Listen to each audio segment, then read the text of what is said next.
Hello everyone, how are you all? I hope you guys are doing well. Start करेंगे अपना आज का session. तो the first question is when verbal and non verbal messages are contradictory it is said that most people believe in. यहाँ पर आपसे बोला है कि जब भी वर्बल और नॉन वर्बल मैसेजेस कॉन्ट्राडिक्टरी होते हैं तो ये कहा जाता है कि ज़्यादातर लोग उस पर बिलीव करते हैं। तो ये आपके क्या कहलाते हैं? इंटरमीडिएट मैसेज, मतलब ज़्यादातर पीपल्स बिलीव करते हैं इंटरमीडिएट मैसेजेस में, वर्बल मैसेजेस में, या फिर नॉन वर्बल मैसेजेस में, या फिर एग्रेसिव मैसेजेस में। सो द राइट आंसर जो आएगा that is non verbal messages, option number A. Next है the typical feature of an information rich classroom lecture is in the nature of B. यहाँ आपसे पूछा है कि जो टिपिकल फीचर होता है एक इंफॉर्मेशन रिच क्लासरूम लेक्चर का, वो किस नेचर में होता है? आपका सेडेंट्री, स्टैगर्ड, फैक्चुअल या फिर sectoral. And the right answer goes with option number 3 that is factual. Lecture तो आपका फैक्चुअल ही होता है ना, फैक्ट्स बताए जाते हैं, वहाँ पर कोई आपको एग्जांपल्स वगैरह नहीं दिए जाते। मैं आपको ऑलरेडी बता चुकी हूँ कि लेक्चर में क्या होता है, जो भी आपका कंसेप्ट होता है, जो भी आपका टॉपिक होता है, उसको ही बस वहाँ पर डिस्क्राइब किया जाता है। हम कह सकते हैं कि उसके बारे में सारी इन्फॉर्मेशन प्रोवाइड की जाती है। उसको ना ही तो हम एक्सप्लेनेशन कह सकते हैं, नहीं हम, क्योंकि एक्सप्लेनेशन में हम क्या करते हैं, समझाने की कोशिश करते हैं, तो वहाँ हम एग्जाम्पल्स वगैरह का यूज़ करते हैं। लेकिन नहीं, लेक्चर मेथड में हम जो जो कुछ है एज इट इज़ उसको वहाँ पे बस रीड आउट करते हैं। ठीक है, सो ये फैक्चुअल रहता है आपका, वहाँ पे जो फैक्ट्स होते हैं सिर्फ वही बताए जाते हैं आपको। नेक्स्ट है आपका expressive communication is driven by. जो एक्सप्रेसिव कम्युनिकेशन होता है वो किसके द्वारा आता है? आपका पैसिव एग्रेशन के द्वारा आता है, इनकोडर्स पर्सनैलिटी कैरेक्टरिस्टिक्स की वजह से आता है, या फिर आपके एक्सटर्नल क्लूज, या फिर इनकोडर डिकोडर कॉन्ट्रैक्ट की वजह से आता है। तो यहाँ पर जो राइट आंसर आपका जाएगा that is option number 2 encoders personality and personality characteristics. Now question number 4 is positive classroom communication leads to। अब जो positive classroom communication होता है वो किससे संबंधित है? आपके कोएरिशन से, कन्फ्रंटेशन से, सबमिशन से, या फिर परसुएशन से। And the right answer for this question is goes with option number 4 that is persuasion. Next question number 5 is classroom communication is the basis of. यहाँ पर आपसे पूछा है कि जो क्लासरूम कम्युनिकेशन होता है वो किसका बेस है? आपके सोशल आइडेंटिटी का है, एक्सटर्नल इनएंटिटीज़ का है, बायस पैसिविटी का है, या फिर ग्रुप इक्वेशन का है। यानी कि आप क्लासरूम में कम्युनिकेशन किस बेस पे करते हो? जो भी सामाजिक आइडेंटिटी है आपकी, उस बेस पर करते हो कि मतलब मान लीजिए आप जो हैं वो किसी सोशल वर्कर के बेटे हैं, या फिर आप किसी नेता के बेटे हैं, तो आप उस तरह से अपने क्लास में बात करेंगे, या फिर आप अपनी एक्सटर्नल इनएंटिटीज़ के बेस पर बात करेंगे, मतलब आपकी बाहरी संरचना जिस तरह से आप उस तरह से बात करेंगे, या फिर आप बायस्ड पैसिविटी के साथ बात करेंगे। मतलब अगर आप बॉय हैं तो आप क्या कहेंगे, बॉय को ही सुपीरियर बताएंगे, गर्ल्स को यहाँ पर आप इन्फीरियर बार बार कहेंगे, या फिर अगर आप गर्ल हैं तो आप गर्ल्स का ही सारा वो देखेंगी, बॉयज़ का पक्ष नहीं देखेंगी। That is called the bias passivity. And next जो आपका रहेगा ये ग्रुप एग्रेशन रहेगा, मतलब आप किसी एक पर्टिकुलर ग्रुप के बारे में बोलोगे, ठीक है, या फिर आपका एक पर्टिकुलर ग्रुप के साथ जो रहेगा वो बिहेवियर अच्छा नहीं रहेगा। एंड तो जो आपका राइट आंसर जाएगा दैट इज़ आप अपने सोशल आइडेंटिटी के बेसिस पर जो है क्लासरूम में कम्युनिकेट करते हैं, है ना। जो जिस तरह से आप जिस भी बैकग्राउंड से आते हैं, मतलब जैसे कि आप जिस बैकग्राउंड से आप वही लैंग्वेज बोलेंगे ना। जैसे आप लोगों ने वो तोता वाली कहानी सुनी होगी कि वो जो एक तोता था, एक तोते को तो साधु ले लेता है और एक तोते को चोर ले लेता है। तो जिस तोते को चोर लेता है वो तोता जो है वो चोर की भाषा बोलता है, ठीक है, मार दे, काट दे एंड ऑल। और जिसको साधु लेता है तो फिर वो राम राम अच्छी अच्छी बातें बोलता है। तो वही है कि आप जैसे जिस सामाजिक संरचना में रह रहे होंगे उसी अकॉर्डिंग आप वहाँ पर बोलेंगे, ठीक है। अगर आप किसी डॉक्टर के बेटे हैं तो आपकी लैंग्वेज पे ज़्यादातर क्या होगा, वैसी लैंग्वेज। अगर आप किसी नेता के बेटे हैं तो आपकी लैंग्वेज थोड़ी अलग होगी। तो वही है, जैसा भी आपका बैकग्राउंड, जैसे भी आपकी सामाजिक पहचान होगी उसी अकॉर्डिंग आप क्लास में कम्युनिकेट करेंगे। नेक्स्ट हमारा क्वेश्चन है इफेक्टिव कम्युनिकेशन प्री सपोजेस। अब जो अच्छा कम्युनिकेशन होता है उसमें सबसे पहले आप क्या सपोज करते हैं? तो यहाँ पर आपका है क्या नॉन अलाइनमेंट, डोमिनेशन की कोई डोमिनेट रहे, या फिर पैसिविटी को आप देखते हैं, या फिर अंडरस्टैंडिंग देखते हैं। तो अगर हम इफेक्टिव कम्युनिकेशन की बात करें तो वहाँ अगर पैसिविटी है, ठीक है, अगर आप एक्टिव ही नहीं हैं तो वो इफेक्टिव नहीं होगा मेरे अकॉर्डिंग। तो मेरे अकॉर्डिंग का सभी के अकॉर्डिंग ये तो एक्टिव अगर आप नहीं हैं तो फिर उसको इफेक्टिव एक्टिव आप नहीं मान सकते, इसलिए ये ऑप्शन गलत है। डोमिनेशन यानी कि आप किसी पे डिपेंड हो, डोमिनेट हो, तो ये भी बिल्कुल सही नहीं है। नॉन अलाइनमेंट भी आपका नहीं आएगा। जो राइट आंसर आएगा आपका दैट इज अंडरस्टैंडिंग। अच्छे कम्युनिकेशन के लिए सबसे पहले अंडरस्टैंडिंग होनी चाहिए। अगर आप किसी से भी बात कर रहे हो तो उसके साथ आपका कम्युनिकेशन तभी अच्छा होगा जब आप उसकी बात को भी समझोगे और वो भी आपकी बात को समझेगा। आप दोनों में तालमेल अच्छा होगा तो फिर बातचीत भी अच्छी होगी। अगर तालमेल अच्छा नहीं होगा तो फिर बस हाय हेलो करके बाय बाय हो जाएगा और कोई भी बात हम यहाँ पर बीच में नहीं करेंगे। आप लोगों ने काफ़ी बार देखा भी होगा, अगर आप ट्रेन में या फिर बस पे सफ़र कर रहे होते हैं, ट्रेवल कर रहे होते हैं, तो आपने देखा है कि अगर आपसे कोई भी बोलता है तो कभी कभी क्या होता है बस पे ट्रेन में हमें कुछ नए फ्रेंड्स भी मिल जाते हैं। क्योंकि कुछ लोग को कि बोलने का कह सकते हैं उनका कम्युनिकेशन इतना ज़्यादा अच्छा होता है कि हम उनसे बिल्कुल फ्रेंडली हो जाते हैं। और कुछ लोग का क्या होता है कि अगर वो हमारे साथ ट्रेवल कर भी रहे हैं लेकिन उनका जो कम्युनिकेशन है इतना ज़्यादा बैड है कि जितनी देर वो हमारे साथ हैं उतनी देर हमें काटना मुश्किल भी हो जाता है। तो वही है कि अंडरस्टैंडिंग अगर अच्छी होती है तो आपका कम्युनिकेशन इफेक्टिव रहता है। So option number 4 is the correct answer for this question. Next हमारा क्वेश्चन नंबर 7 है and it is the next term in the following series by EB WFD UHG SKI will be. तो अगली series क्या रहेगी, तो देखिए इसको हम सबसे पहले देखिए आप लिखोगे Y। तो अब आप ये देखो कि Y के बाद W आया, पहले हम फर्स्ट अल्फ़ाबेट का देखते हैं। ठीक है, ऐसा ही कर पाओगे आप। तो पहला Y आया है, Y के बाद W आया। अब आप देखिए W कैसे आया, तो यानी कि Y से -2 हुआ है तब आपका जाके W आया है। W के बाद आपका U आ रहा है, यानी कि अब आपने U के लिए कितना माइनस किया है, फिर से आप 2 पीछे गए हो ना, U V W है ना, तो फिर से आपका -2 हुआ है और फिर आपका U आया है।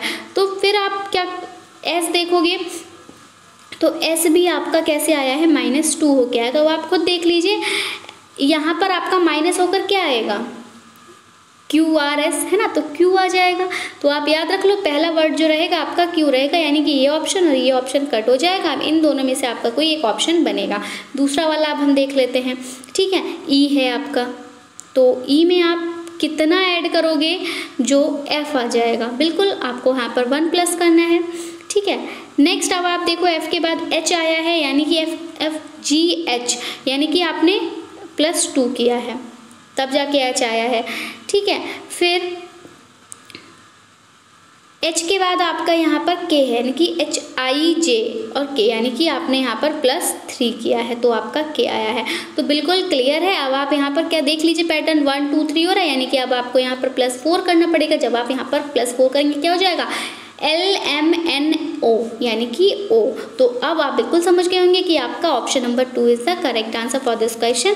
अब आप चाहें तो देख भी लीजिए एक बार कि यहाँ पर L ही आएगा, कंफर्म करना है तो, अदरवाइज इतना ज़्यादा टाइम वेस्ट करने की ज़रूरत नहीं, आप यहीं से आंसर मार सकते हैं। लेकिन फिर भी चलिए फॉर योर कंफर्ट मैं बता देती हूँ। जैसे B है तो B के बाद आप देख रहे हो D आया है, यानी कि फिर यहाँ पर आपने +2 किया है तब D आया है। D के बाद आपका G आया है, यानी कि DEFG, यानी कि अब आपने यहाँ पर +3 किया है तब आपका G आया है।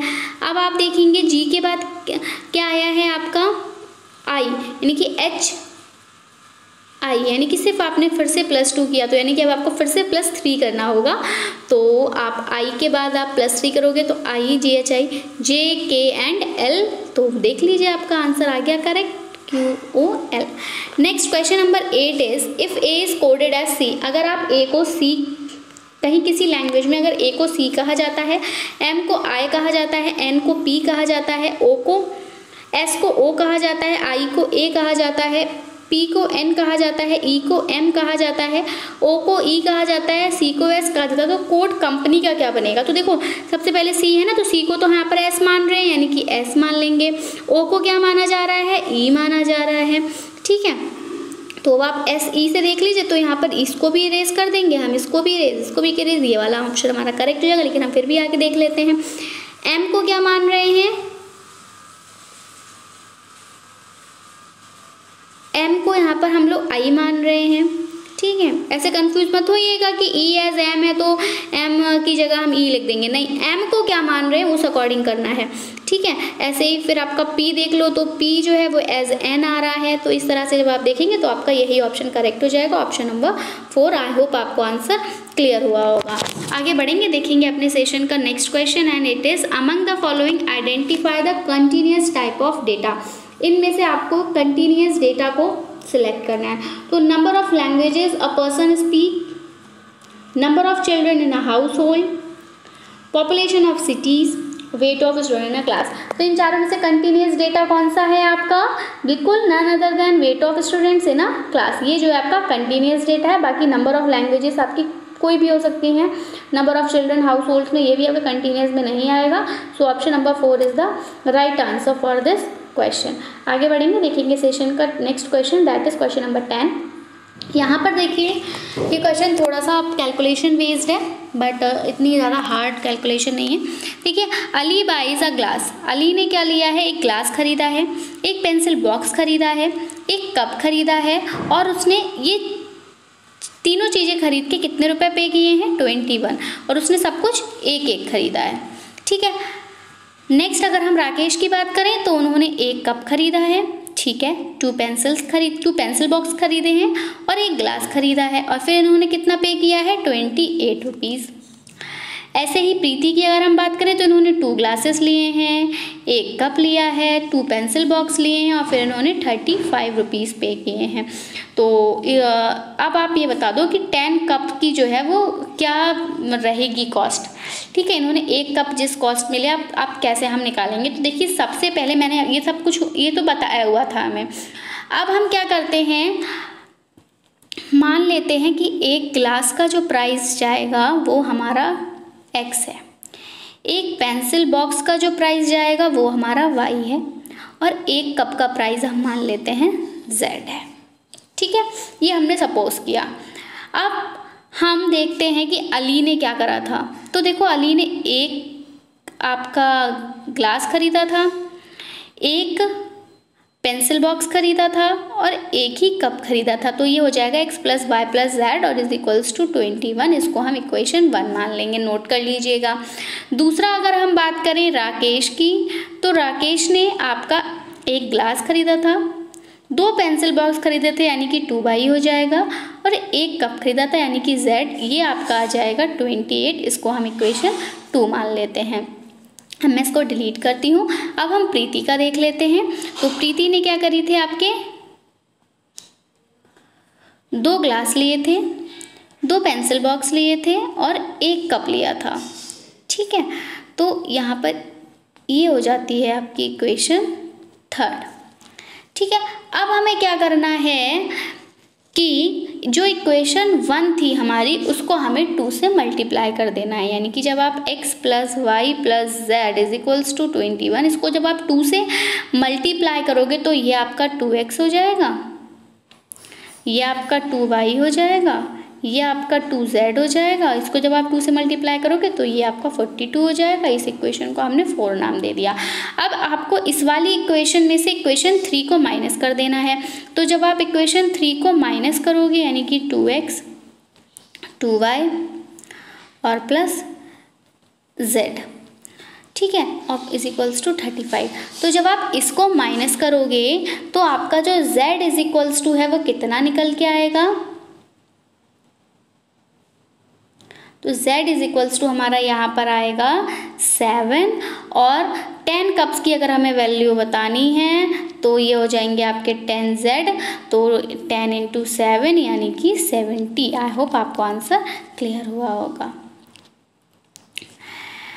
सो आई होप आपको वीडियो पसंद आया होगा। वीडियो पसंद आया हो तो अपने फ्रेंड्स में इसको शेयर करें, चैनल को सब्सक्राइब करें, वीडियो को लाइक करें।